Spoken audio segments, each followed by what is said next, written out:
The true story of the Ku Klux Klan. This symbol right here represents the KKK.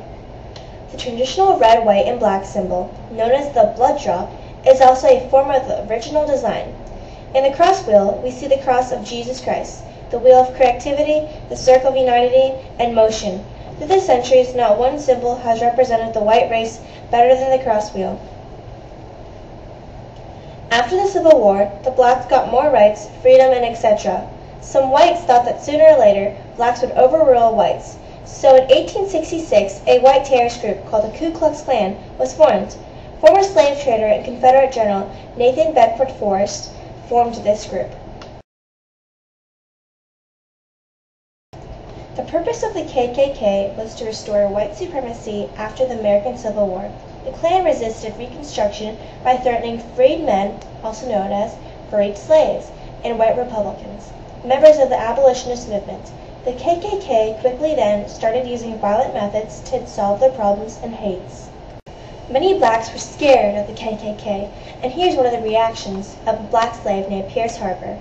The KKK would go to the jails and take the colored men out and knock their brains out and break their necks and throw them in the rivers. There was a colored man they'd taken.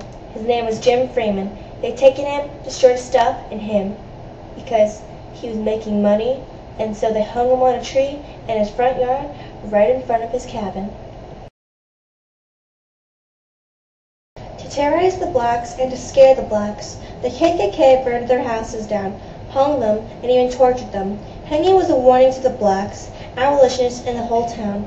Though for the KKK it showed them pride and joy, many blacks were frightened and scared. In 1871, the governors in the South were unwilling to take the violence by the KKK. So in 1871, Benjamin Franklin Butler made an act called the Ku Klux Klan Act, also known as the Civil Rights Act of 1871. The KKK Act meant that any terrorist organization that used force are to impose harsh penalties on them. Many hated the act and tried to end it, but it never accomplished. The Second Klan was a fraternal organization with a national and state foundation. In the mid-1920s, the organization included about 15% of the nation's qualified population, approximately 4 to 5 million men. A big decrease happened, which dropped to about 30,000 by 1930, and the KKK's popularity dropped further during the Great Depression and the World War II. Eventually, education taught many that colors does not matter, though still some whites are against the blacks still, sadly. For example, in 1977, in the Klan March, much violence was used, but at least racism has slowed down and decreased because of education. The KKK is to still be continued by some. From today, it has been standing for at least 150 years and is still to be continued.